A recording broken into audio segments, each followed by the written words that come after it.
نے ایک नालायक बेटे को बचाने की खातिर एक होनहार बच्चे और उसके बाप को रुसवा करके रख दिया तुमने, बर्बाद करके रख दिया इस घर को महज अपने हसद और जलन की वजह से।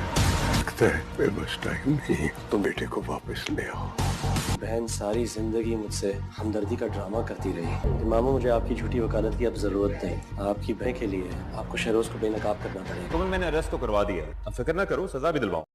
फारूक अपनी बहन आफिया से कह रहा होगा कि तुमने अपनी जलन और हसद की वजह से पूरे घर को तबाह करके रख दिया है।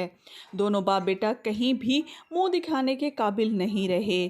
तुम्हारी वजह से इस घर का एक होनहार बेटा आज जेल के सलाखों के पीछे है, और ये सब कुछ तुमने शहरोज़ की वजह से किया है, जो कि एक निकम्मा और नाकारा लड़का है।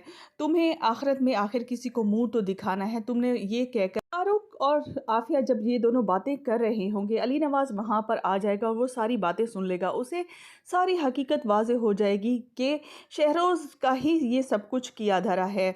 इसीलिए तो वो फारूक को बुलवा कर कहेंगे कि जल्द अज जल्द मेरे बेटे को बाहर निकलवाओ और उसकी ज़मानत करवाओ, क्योंकि मेरे पास ज़्यादा टाइम नहीं है। नहीं चाहता कि ज़्यादा देर मेरा बेटा जेल की सलाखों के पीछे रहे।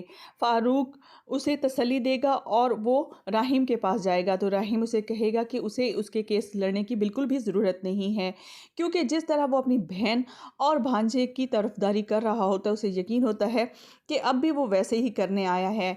वो उसे कहेगा कि आपकी बहन ने सिर्फ़ और सिर्फ जलन और हसद ही किया, मुझसे कभी मोहब्बत की ही नहीं है। तो फारूक उसे समझाएगा कि इस बार ऐसा नहीं होगा, मैं तुम्हारा केस पूरी सच्चाई और ईमानदारी से लड़ूंगा।